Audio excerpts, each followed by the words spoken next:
hello everyone.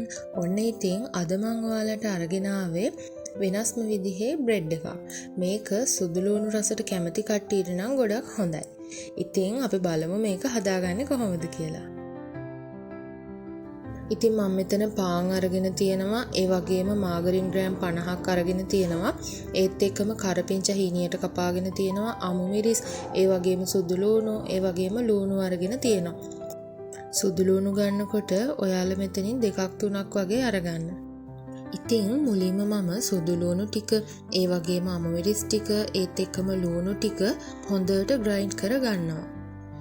මේ තියෙන්නේ මම ග්‍රයින්ඩ් කරගත්ත මිශ්‍රණය. ඊළඟට මම මාගරින් ටික බෝල් එකකට දාගෙන ඒකට අපි අර ග්‍රයින්ඩ් කරගත්ත ටික එකතු කරගන්නවා. ඊට පස්සේ මම කරපිංචා ටිකත් මේකට එකතු කරගෙන මේකටම ලුණු කුඩු තේ හැඳි කාලක් එකතු කරගන්නවා. ඊළඟට ගම්මිරිස් කුඩු තේ හැඳි කාලකුත් එකතු කරගෙන අපි මේක පේස්ට් එකක් වෙනකන් හොඳට මික්ස් කරගන්න ඕන.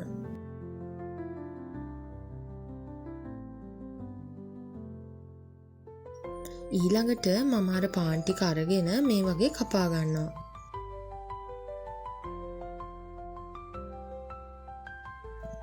ඊට පස්සේ මම මේ පෙන්නනවා වගේ අර අපි හදාගත්ත මිශ්‍රණය මේ පාන් පෙතිවල දෙපැත්තෙම ගා ගන්න ඕනේ.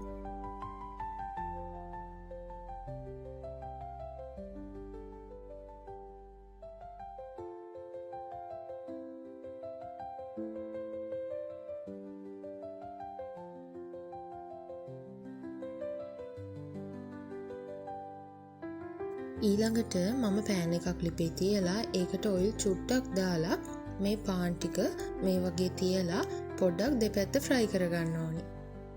මේක ගොඩක් ෆ්‍රයි කරගන්න එපා, එහෙම වුණොත් තිත්ත රසක් එන්න පුළුවන්.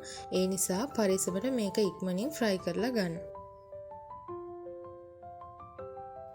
ඉතින් මම ඒ වගේ මගේ පාන් පිටි ටික ඔක්කොම පෑන් එකට මේ වගේ එකින් එක දාලා දෙපැත්ත හොඳට ෆ්‍රයි කරගන්නවා. ඉතින් මෙන්න මේ ගානට ආවහම මේක ඇති. ඔන්න ඉතින් අපේ ගාලික් බ්‍රෙඩ් ටික හදාගෙන ඉවරයි. ඉතින් මේක හරි ලේසියෙන් හදාගන්න පුළුවන් කෑමක්. ඒ වගේම බ්‍රෙක්ෆාස්ට් එකකට උනත් මේක හරි ලේසියෙන් හදාගන්න පුළුවන්. ඉතින් ඔයාලත් මේක ගෙදර හදලා බලයි කියලා මං හිතනවා. අද මගේ වීඩියෝ එක හොඳයි නම් ඔයාලත් බලලා යාළුවන්ටත් බලන්න ෂෙයා කරන්න කියලාත් මං ආදරයෙන් ඉල්ලනවා. ඒ වගේම මේ වගේ රස කෑම හදන වීඩියෝස් බලන්න මගේ Cook with Kavi YouTube channel එක subscribe කරලා නැත්නම් ඒකත් subscribe කරලා තියාගන්න කියලාත් මම ආදරයෙන් මතක් කරනවා. ඉතින් එහෙනම් තවත් අලුත් කෑමකින් ආයෙත් හම්බ වෙනකන් මම ගිහින් එන්නම්.